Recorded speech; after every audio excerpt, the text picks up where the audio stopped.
colleagues from the media, we've come to the end of the 56th session of the Conference of African Ministers of Finance, Planning and Economic Development.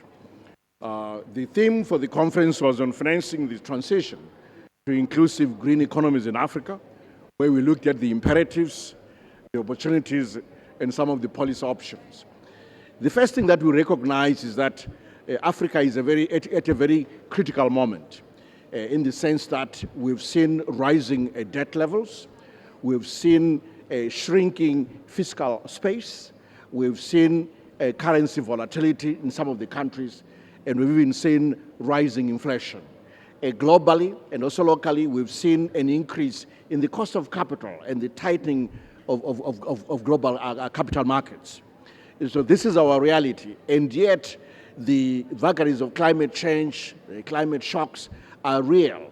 We're all striving to transition towards greener economies in order to respond to climate, but also to respond to the opportunities that it presents. We did spend time looking at, for example, how we could attract more investment into the renewable energy space, which is a critical pillar of the response to the climate change agenda, how we can improve the environment for doing business, how we can improve certain incentives that will attract investment into renewable energy. We also considered how we could take advantage of climate finance opportunities, including the market for carbon credits, both voluntary and involuntary, but also how we could extract more resources from climate-related funds out there that were put up by the global international financial community.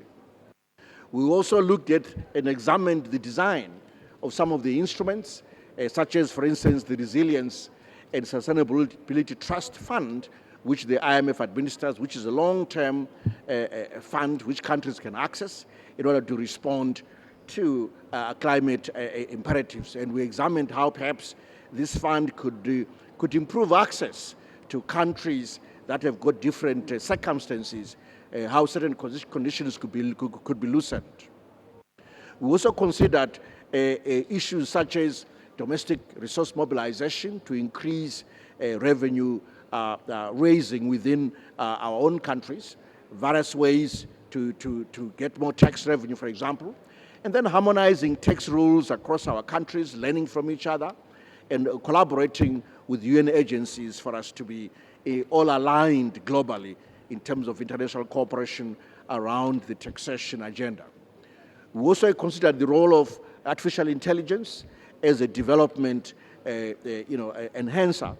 And we had a wonderful lecture from Dr. James Manyika, who is the Senior Vice President at Google, who gave us a really tour de force lecture on in fact, it's called the Adebayo Adedeji Lecture on artificial intelligence and economic development. We learned a lot from that lecture and how artificial intelligence could become a force for development in Africa. Of course, we did go through our various statutory meetings, passed several resolutions, all of them basically looking into the issues around increased finance for Africa to support its development and to deal with the climate response. We have a ministerial statement that we've issued, which in the fullness of time will become available to you, and passed a few resolutions as well. So it has been a wonderful experience for Zimbabwe to have been given the chair of this UN ECA conference for the next 12 months. I feel privileged to have been honored in this way. And for Zimbabwe to have been honored this way, we will not let Africa down. I thank you. Let me stop here for now and pass on to Dr. Clever Gatete. Yeah, thank you very much, Professor and Chair. I don't want to repeat what he said. He summarized almost everything. What is very clear is that we discussed the issues that matter to the continent at this point in time. We discussed financing development, which is shrinking. We discussed financing climate and other innovative methods or innovative ways of how we can finance our development. We also discussed technology as a big contributor to development. And we exchanged many other ideas which the minister has just elaborated. I don't want to go through them. And we as ECA, we know that we have the marching orders in order of what to do until next year. That's all I could say for now. Thank you. Colleagues who are ready to take any questions for clarification, I'll start with Andy Hodges.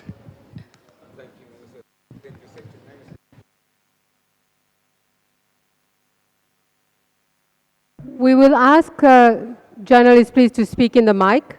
Thank you. Just sit at the table and there are mics everywhere. Thank you.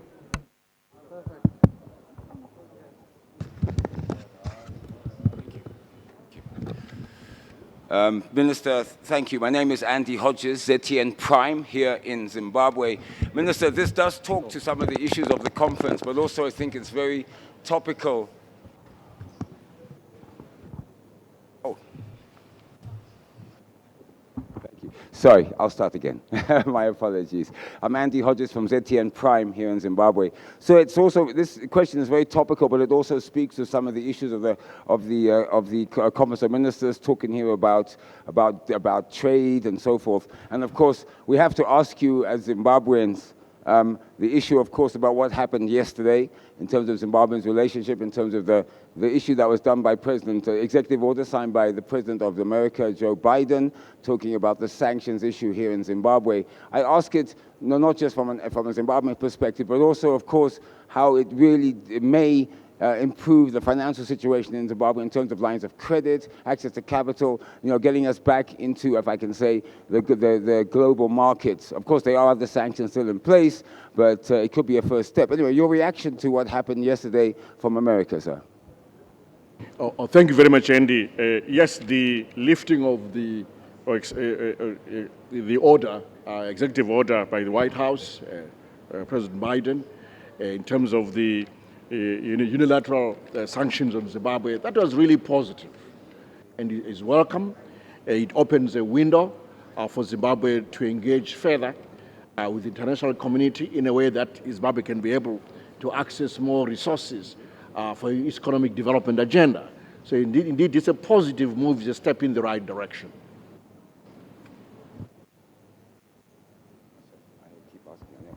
Minister, if we come to the Council of Ministers conference, you've taken over the chair, you've highlighted some of the issues that affect most African countries. You talk debt, infrastructure, obviously climate, green economies. So during the chairmanship of Zimbabwe over the next year, what are you as the chair, working with, of course, the UNECA Secretariat and the Bureau, what are you hoping to achieve? At the end of it, when we get to Ethiopia, what would be your sort of key result areas that you've met and said, yes, that's what we wanted, that's what we said in Victoria Falls, this is where we are now in Ethiopia? Thank you, Andy. Well, during my chairmanship, really, I will work hard to champion Africa's development agenda, Africa's access to finance, and we make a huge contribution in the debate for a reformed global financial architecture, which architecture ought to support the poorest countries in Africa or Africa as a continent. I can assure you that I'll work hard for that agenda, and that's what I'm expected to do. There'll be several meetings right through the year where we'll have the opportunity to really push that agenda hard so that Africa's voice is heard. We welcome some of the moves so far, especially from the IMF. They've given us a third chair or board seat on the IMF board. That's positive in terms of governance issues in that institution. We had a situation where one executive director was looking after 45 countries. That will change. So all that is positive, and that's a step in the right direction, but we'd like more to be done across the entire global financial architecture. I will certainly raise Africa's voice in that regard. Mr. Executive Secretary. Maybe if I can just step in. He's the chair for this whole year. But in this meeting here, there are many things that were taken. For example, if we start for the reform of the international financial architecture, there is a debate that is going on in New York to come up with a solution. And here we've agreed that we need Africa to be heard in that meeting. And he's the one that is going to follow up with us to make sure that the voice of the African finance ministers is heard in that meeting. Secondly, there is all the proposals on financing, whether it's financing development, whether it's financing climate, that have been debated here, and all the innovations that we have been debating over the few days. What is going to follow up is to make sure that actually next year, we as ECA come up with tangible solutions, and that when you are talking about innovations, can we bring them so that we can showcase what works and make sure that those that work can be able to help other African countries. He is the one who is going to be following up with us to make sure that what has been agreed on here is going to be implemented. If I may ask you, Executive Secretary, obviously one of the issues here was green economies, and obviously the climate change. El Nino is now coming once every 4 years, and every 10 years already we have a state of emergency because of drought in Zambia. We also have our own issues in Zimbabwe. How can African countries really try and work together to integrate so that we fight things like climate change together, infrastructure for energy, infrastructure for all sorts of issues that are required, working together as one voice, which is one of the themes of the thing, is Africa must speak together so we can achieve one voice as a bloc, as other blocs around the world are doing.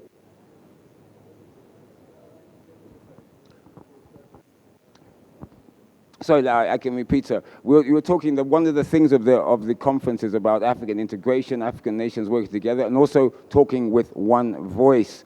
So the issues, of course, of working together to create power infrastructure, road infrastructure, rail infrastructure. How do you think that in the next year or going forward, these initiatives that have come from the conference can be fully enhanced and expanded and achieved? First of all, we have one Marshall Plan. Sorry, we have one, if you can maybe listen. Already we are under the umbrella of the African Union Commission. And we have the Marshall Plan of the Africa Continental Free Trade Area, which has all the pillars that are going to help in terms of the implementation of that kind of framework. And within that, there are many things that we need to build as building blocks, the infrastructure, the industries, but also anything that we do now has to incorporate climate. We are seeing climate change, although we are not the cause. As we mentioned, Africa contributes only 3%. But if we see the impact, we are the ones feeling the biggest levels of impact of the climate change. It's happening because you see droughts, you see floods. You are seeing really what is happening that is impacting, that is affecting the infrastructure, that is affecting agriculture, that is affecting our homes, that is really causing havoc, and this is very expensive. What we are saying is that in any development area that we implement, it must contain something on climate so that it can be more resilient. And at the same time, we must find innovative financing mechanisms, including the debt to nature swap, blue bonds, green bonds, and other ways that we are not using traditionally. But because of what is happening, we must find new ways of financing development. And also, we must contribute to reducing the climate. The issues we are talking about, for example, the project on DRC and Zambia of the electric vehicles and batteries, once we replace this kind of fuel, petrol, which are polluting the environment, and replace them with electric vehicles which are not polluting, we are already contributing significantly. And the estimate, we are very clear from the studies, whereby looking at just this region alone, if we did that project and did it very well, it can contribute 46 trillion US dollars by the year 2050. That's a huge contribution. And if you add the transition energy this time, going renewable in addition, well, progressively, it's a transition, but going more renewable, that will be a big contribution by African countries into that. So we are not going in to ask only for resources, but also we are contributing to reducing the climate, emissions that are really very affecting us and also affecting the global world. If I can amplify one aspect, Andy, you asked about energy infrastructure. For example, we've got the Batoka Gorge, which is a shared infrastructure between Zimbabwe and Zambia. We already have Kariba Dam. We have the SADC power pool That's shared infrastructure among African countries, which we should be enhancing. You've got about 3 or so different gorges along the Zambezi River on the Mozambique side, which Zimbabwe has been working with Mozambique to develop. I mean, that's regional infrastructure which will go a long way in a collaborative manner to deal with the vagaries of climate change. Thank you. The whole idea of the energy infrastructure is to go regional, so that you have West Africa power pool, East Africa power pool, Southern Africa power pool. The sharing of energy reduces costs, and it's more permanent, really. And that's what we promote within the context of the trade among the African countries. Sorry, there's a question online from an online journalist, Ray Ndlovu. I hope you can. Okay. There's a question from an online journalist, Mr. Ray Ndlovu from Bloomberg. Please go ahead, Ray. Thank you very much, MC. Honorable Ncube, Minister, thank you as well for the conference. Just 2 quick questions for you on the debt issue that came up during the discussions. We have seen the U.S., specifically yesterday, stating that they are pausing their involvement in the AfDB-led talks. I'm just curious to find out from you what impact you see for the overall structure of the talks which Zimbabwe is involved in. And then secondly, as it relates to the African landscape, where at least 18 countries are in high debt distress, what are you looking for? Are you looking for debt cancellation, relief, just to get a sense of your thinking together with the Commission? Thank you very much, Honorable Ncube.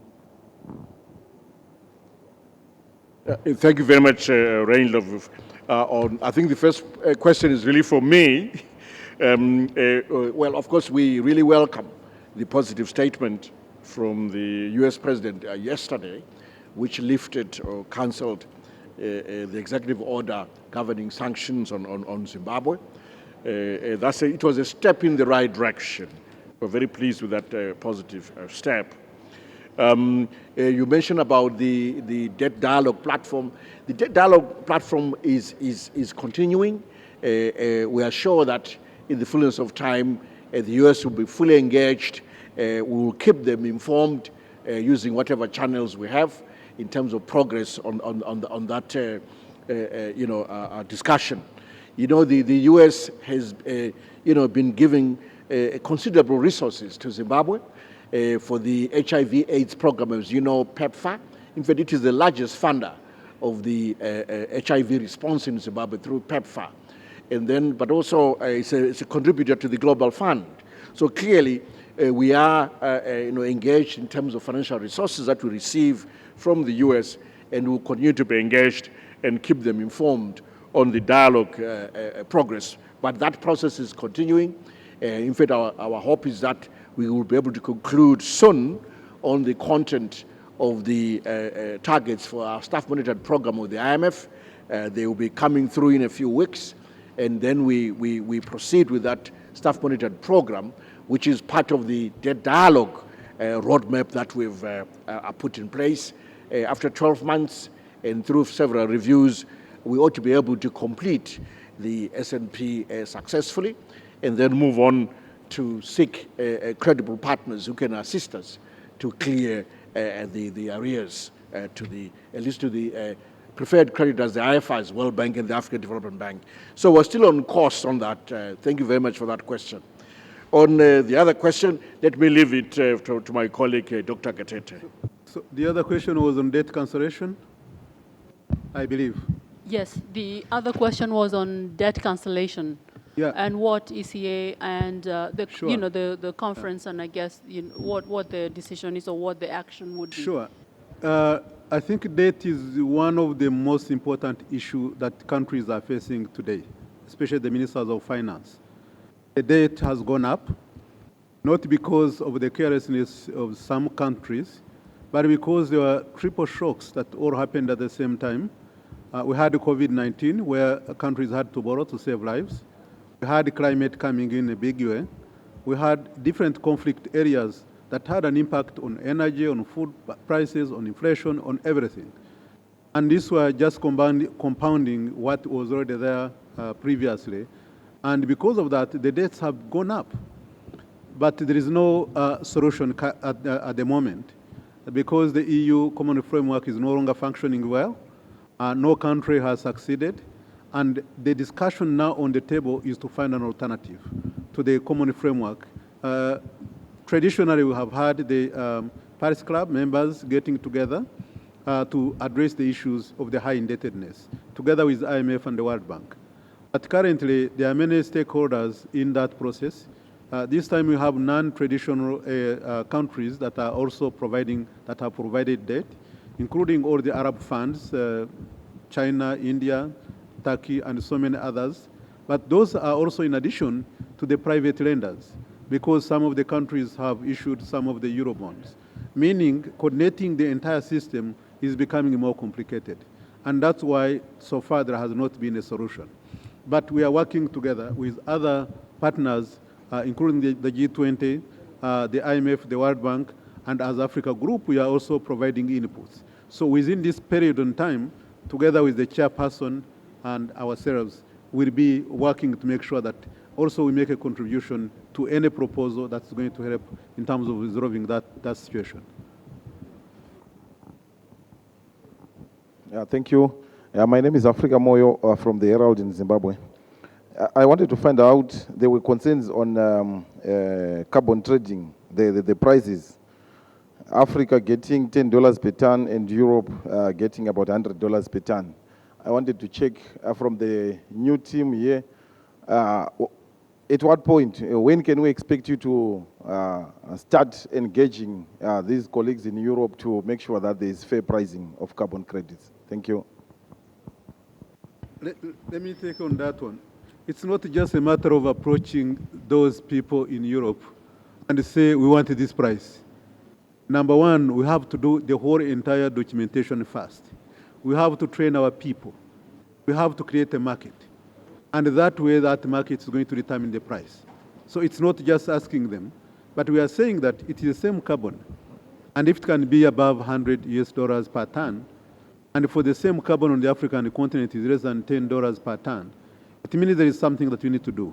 And we, as ECA, have been working with countries and even regional economic communities, and we're working also with the capital markets to make sure that at least we can create a market for our own countries. What we are saying is that each one of the countries engaging differently would not be appropriate because you are not getting the fair share of your carbon. And that's a job that we have already started. We are going to continue. And when we come back next year, we'll be reporting back on what we think there has been progress in our support to member countries. There's one more question. There's one more question to the principals from Mario Baptista from the Portuguese news agency. And he's asking, how confident are you regarding the allocation of the SDRs to multilateral development banks? And when do you expect it to happen? Thank you. Thank you very much. First of all, you can only be confident if you are in control. Here, the IMF, the SDR, the special drawing rights, were approved by the IMF. And they were approved for all the countries, all the member countries of International Monetary Fund. And it approved 650 billion. And Africa got 34 billion because it goes according to the shareholding. And that is only 4%. But for some of the rich countries, they don't need their money. They don't need that money. And the request from Africa is, why don't we allow this money to be rechanneled to the international development organizations or international development funds, banks, so that they can be able to leverage private sector resources. Because for just, you can leverage $1, you can leverage about 4 times, 3 to 4 times. And we are saying that this will be actually something that can resolve the problem for now as we look for long-term solution. Because this money, once it is given to our MDBs, the African Development Bank, the Inter-American Development Bank, the World Bank, this one, they know already the business. They can be able to attract more money to be able to lend to our countries at a concessional rate. But here it's a negotiation because Africans are not the owners of that money. The developed countries have that money, and the discussion has been going on. And we believe that soon, when during the spring meetings of the IMF and World Bank, hopefully there'll be some kind of direction on how to make sure that we can conclude on this issue. Okay, thank you. Thank you, Honorable Minister and Executive Secretary. I hope it's picking up. My name is Leonard Ngube from the Chronically Zimbabwe. My question, coming out of this CoM24 with the recommendations that have come through and the plans going forward, which look more like actions by the leadership and experts, what would you say is the role of ordinary citizens in different countries in the motherland? Because they are the primary victims of these shocks, and they are also the primary recipients of whatever strategies that can be put across. Thank you. These actions affect citizens, affect the countries, and it's not the ECA that's going to do the implementation independent of the countries. We work together with the policymakers who also engage the citizens, and it is like any other policies, it is the responsibility of the countries to also engage the citizens to make sure that the implementation is understood, and also they play a leading role in that kind of implementation process. For example, if there was issue of actions in terms of climate action, there is no way government can do it alone. It has to make sure that it explains it to the citizens, and the citizens can play their own role. If it is tree planting, that's definitely they can't do it without the citizens. If it is removal of the plastic bags, for example, if it is going green energy, these are the things that are normal in terms of the policies where citizens are engaged in every country. But also to add, Leonard, in some of our deliberations, the CSOs are involved, the NGOs are involved, and they do tap into the vein of some of the feelings of citizens in most countries. So there'll be voice from that angle. And as my colleague Dr. Katete said, the governments are the implementers of these policies at the end of the day. So that's done through various, it could be through their national budget, for instance, statements annually, where laws are crafted. It could be standalone laws. The governments are actually involved in the implementation.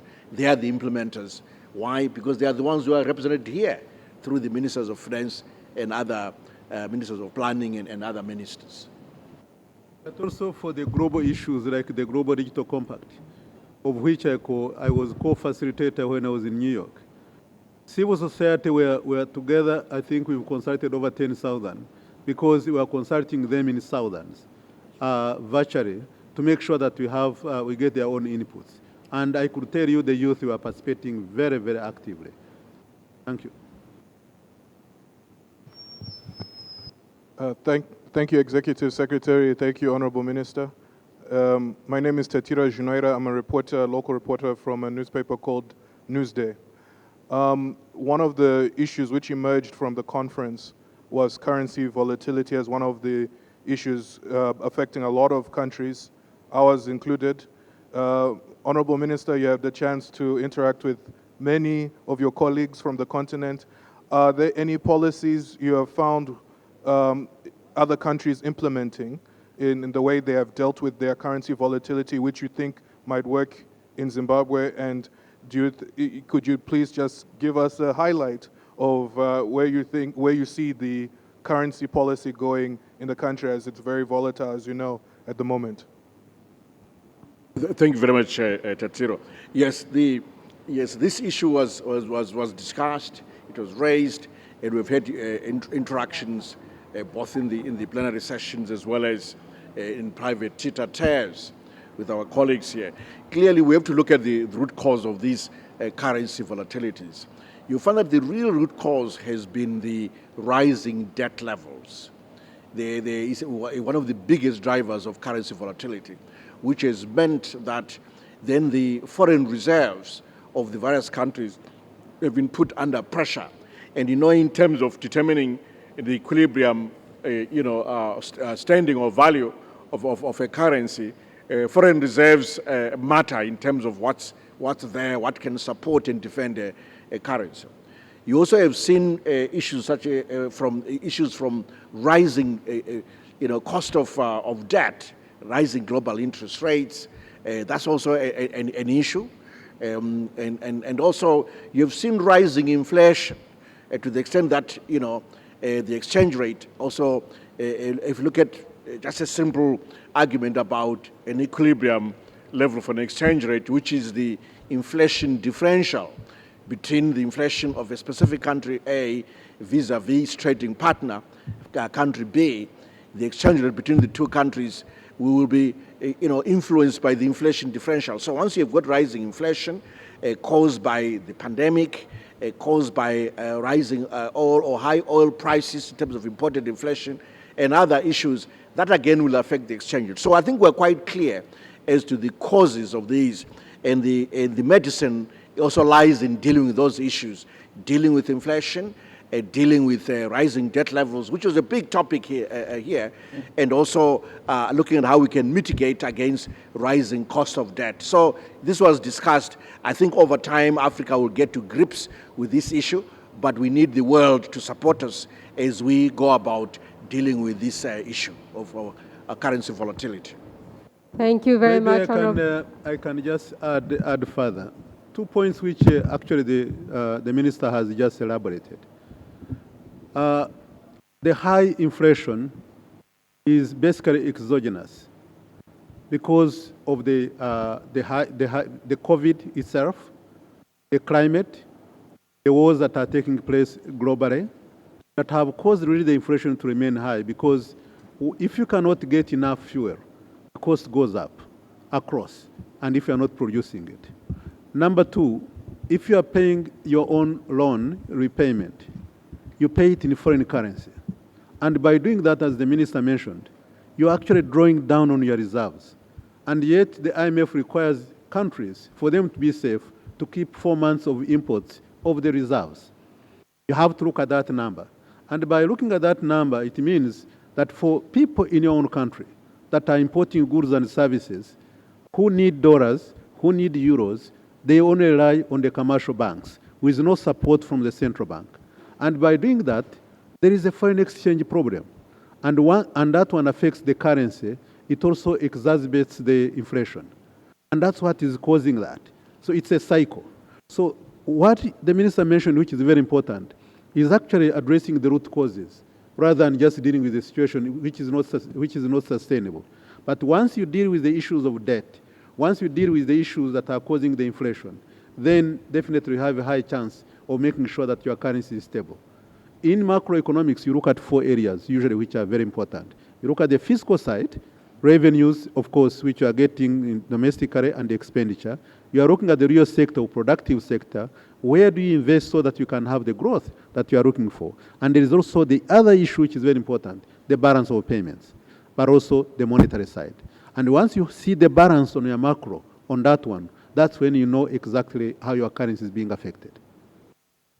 Thank you very much, Honorable Minister and Executive Secretary. We have now come to the close of this press conference. I would like to really thank all the journalists who have been patiently waiting, including the ones online. So thank you very much, everybody, and we wish you a very good afternoon and evening. Thank you very much, and congratulations.